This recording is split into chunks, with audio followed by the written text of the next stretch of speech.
Hello, my beautiful friend, and welcome back to my channel. This morning I was in my pajamas on YouTube, something I never thought in my entire lifetime that I would ever be or do. And so this video is dedicated to doing hard things, doing the things that you never thought you could do, even though, well, not necessarily like I wanted to be on YouTube in my pajamas, let's be honest. But this is the thing. There are lots of things that I'm sure you want to do that you know are logical and rational, that you're capable of doing, that you have the ability. There's nothing stopping you from doing it, but you don't do it. And then there's lots of things that you don't want to be, that you just want to stop doing, that you keep doing. And even though it's logical and rational for you to stop doing the things that, you know, maybe they're bad for you, or maybe they just are not good habits, so to speak, you keep doing them. And so this video is dedicated to that topic, right? If it's like, how do you change the things that you want to change, specifically behaviors and habits, and why can't you change the things that you want to change with ease? So if that's something that you've been interested in, including why I was in my pajamas on YouTube, then stick around and we'll get into it.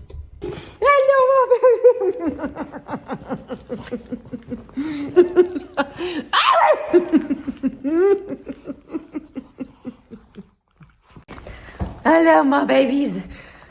Okay, so you're about to get the actual content. I just want to show you my current predicament, which I'm not complaining about in the least. But I'm just letting you know that I may have to move and get up as per usual. So for those of you who don't know me, my name is Carrie Garner-Fenter. Welcome back to my channel. I recently started documenting my journey to build a personal brand on YouTube and become a content creator in 2025. I'm 45 years old at the time of recording this. And it's like, I don't even know, week 2 or 3, excuse me, if that. And in today's video, it's turned out to be all about cringy, doing the things that are cringy, doing the things that are hard, doing the things that are outside of your comfort zone and doing them anyway.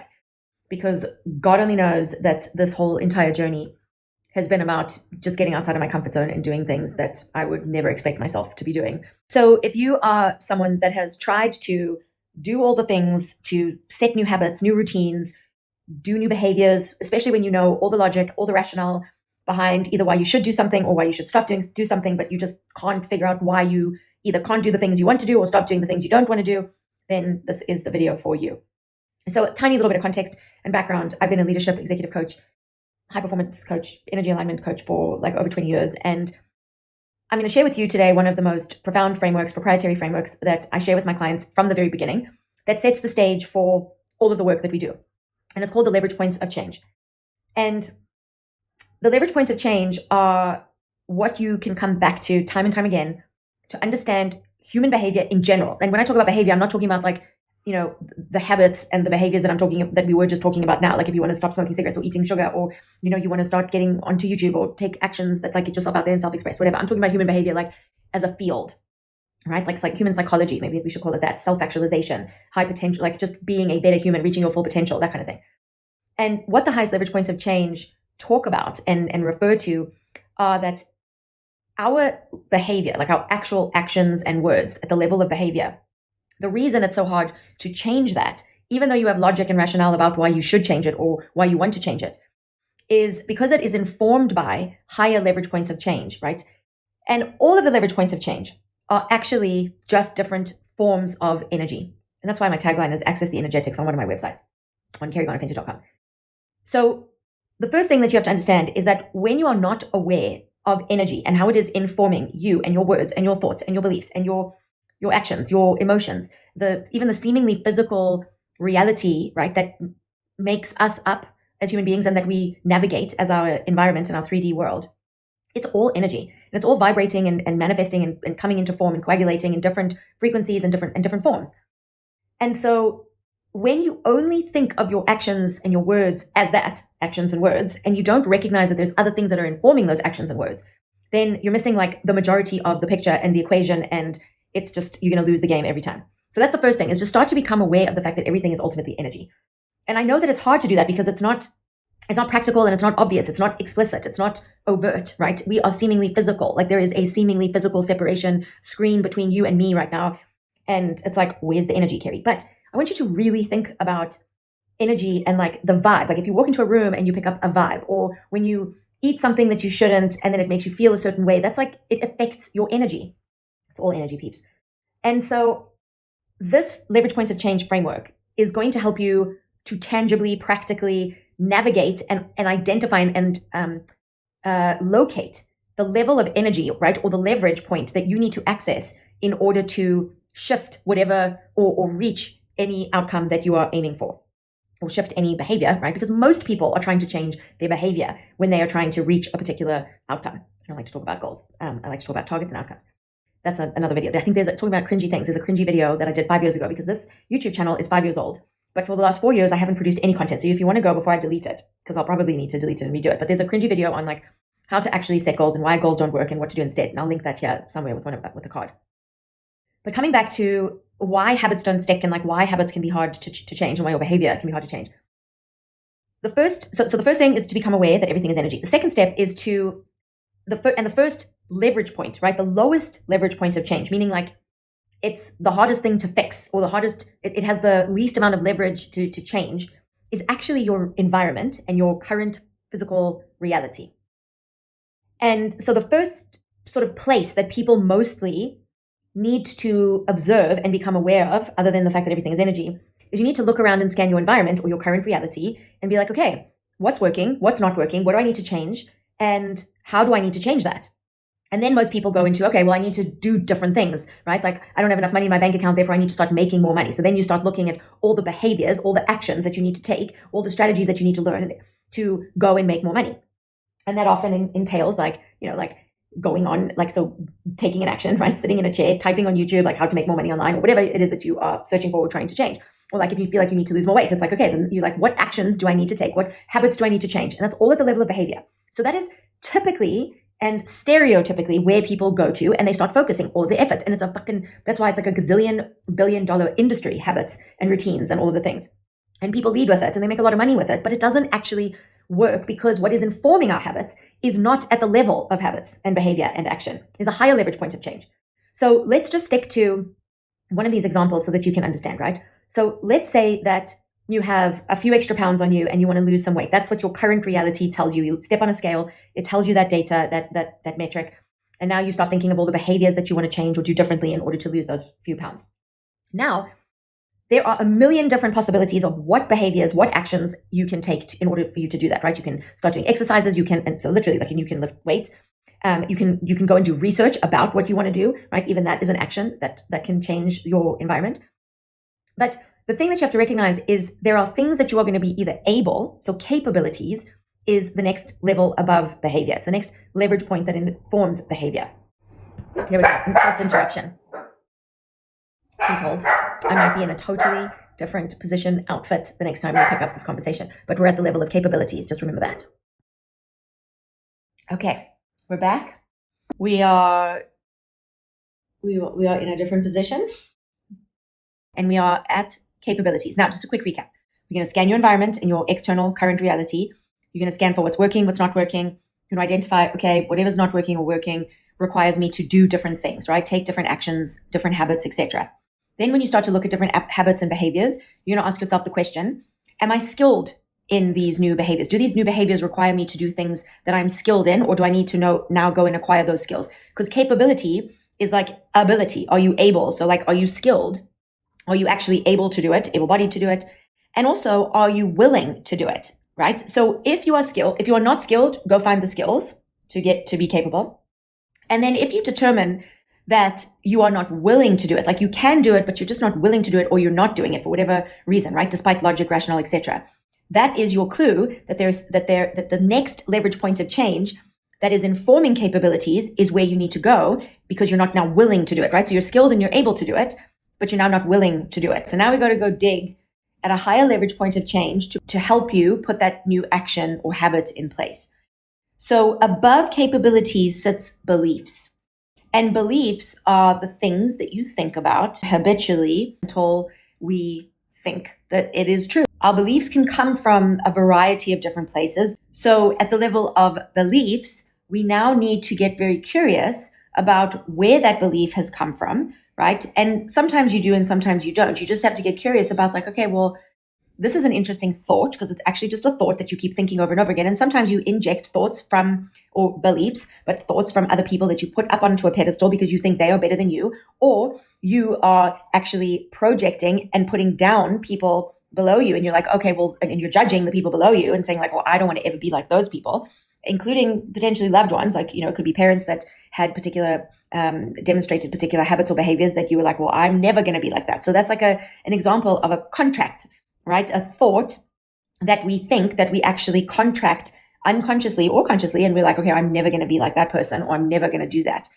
And then suddenly that becomes a belief and a frame, right? A leverage point that impacts or informs our capability. So even though we are able to do something and we are skilled at doing something, we might not do it because we don't believe it's the right thing to do, or because we've taken some vow or contract at another particular time of our lives. So then we've got to go up and look at, okay, well, what is informing that belief? Because that belief, the reason why we would inject, right, the thoughts and habits and behaviors and emulate people that we've put up on a pedestal, or resist and avoid, right, like and be up on our own pedestal and have other people below us and be like, okay, I'm never going to do that, is because we either value things that other people are doing, or we think we have higher values than other people, right? So we're always in the middle, and there's always people above us or below us that we think we are above. So the next leverage point of change above beliefs that is informing belief is values.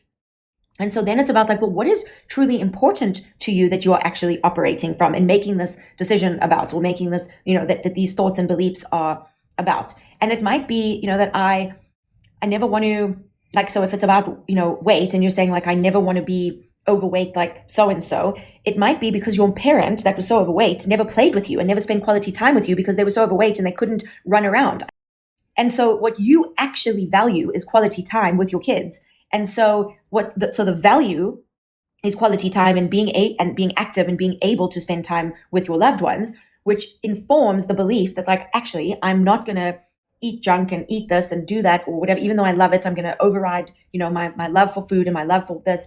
And I'm not going to eat it because, I want to be there for my kids. And now suddenly, like, even though it's not about a skill, you are now able, that capability now informs the behavior of, okay, like I'm actually not going to pick up that second portion, or I'm not going to eat the sugar, I'm not going to eat the chocolate, or I'm not going to eat the chips or the bad things, because the value, the higher leverage point of change that you are now aware of is informing. And now you can create that new habit, that new behavior that will result in your new environment and your new reality of losing those extra pounds and being in a calorie deficit or whatever.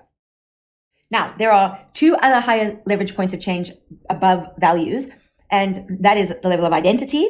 And then above that is what I call your soul state. So when people talk about making an identity shift, right? An identity shift is one of the highest leverage points of change that you can actually access in order to, right, have that ripple effect down and create your new environment. So this is why when people talk about like, manifestation and goal setting and all of those things, and it's all at the level of, behavior, or even like, right, which we now know is a very low leverage point of change, or affirmations, when you try and do positive affirmations, which like I'm so not a proponent of if you're not doing it in the right way with the right intention. If you don't believe, right, which is even though it's a lower leverage point of change, belief is lower than an identity. But if you inherently don't believe that you are identity, right, anything with an I, anything after the words I am is an identity. So I am an athlete, I am fat, I am needing to lose weight, I am healthy, I'm a conscious parent, whatever it is, whatever you are saying after I am is I'm a morning person, I am a nighttime person, I'm not a gym bunny, I'm not a gym person, or I'm not a weight person, or I'm not a runner, or I am a runner, whatever. Like whether you think you are or you're not, it's an identity. So when you start to just like say positive affirmations, right, it's like a Band-Aid over a wound, because the wound is still there, but you're now putting these Band-Aids on thinking that it's just going to like completely transform the wound. And maybe that's not the best analogy or example, because eventually a wound will heal itself. And if you just put a Band-Aid over it, it's just like protecting the wound for the meantime. But the thing to realize is that it's not the Band-Aid that is doing the actual healing. It's your body. It's the wound itself has an inherent knowledge of what it is and what it isn't, right? Like, and so that's you. And so sometimes, and our identities, the things that we think we should be or we not, or we are trying to aspire to, are all perceived voids, right? In other words, wounds, things that we think we have to fix, or that we need to be, that we're broken if we're not, healed and healthy and whole and thin and an entrepreneur and a millionaire and all these, right, aspirational identities. But in actual fact, like at our soul level, at our soul state, we are healed, whole, we are infinite, multidimensional beings that don't need anything. And so that's the state that you actually want to access and tap into, tune in, tap in, and turn on, so that that cascade of truth can inform your neurology, your thoughts, your emotions, your values, your beliefs, like obviously identity, but like, so your identity level, your values, your beliefs, your capabilities, your behaviors, and result in your external environment or reality. So the next time you go to change a behavior or take a particular action and you're like, ooh, this is not going the way that I wanted to, or I wonder how else I can do it in a much more easy, enjoyable, frictionless way, I really want you to think about the leverage points of change and go like, what leverage point would I need to be at? Or get curious about what is informing the action. Like, why do you want to take that action? Who are you wanting to be? And who are you right now that is actually, right, like considering these new routines, these new habits, these new actions? And for those of you who do love affirmations and want to know like what I prefer, leave that in the comments below, and I'll do another video on that, because I've got so much to say about like how to actually make affirmations work for you, not against you. Because if you just are listening to these like subliminal things at nighttime, but you don't inherently subconsciously believe in them, and that's even why you're like looking up the subliminal affirmations in the first place, like it's a whole thing that's just like backfiring a lot. And it's just a bit of a waste of time. So there's lots that we can do to fix that and change it and make it really more effective and supercharge affirmations. So thank you so much for being here. Thank you for being you. Please definitely subscribe if you haven't already, to follow along on the journey towards me monetizing my YouTube channel and really just providing you with a documented journey of like things that I am utilizing myself, learning along the way, along this journey, but also things that I share with my, paying clients, like in a leadership capacity, high performing leaders in all sorts of contexts, entrepreneurs. And, obviously, like I've also been on this personal healing journey, which has been so profound and so amazing. So if that is something that you are interested in doing with me, like if you want to do this, whether it's a YouTube channel, building a personal brand on YouTube or not, or just like want to become the best version of yourself and become a high performer in whatever context or domain you are looking to master, then feel free to get in touch, and I'll see you in the next video.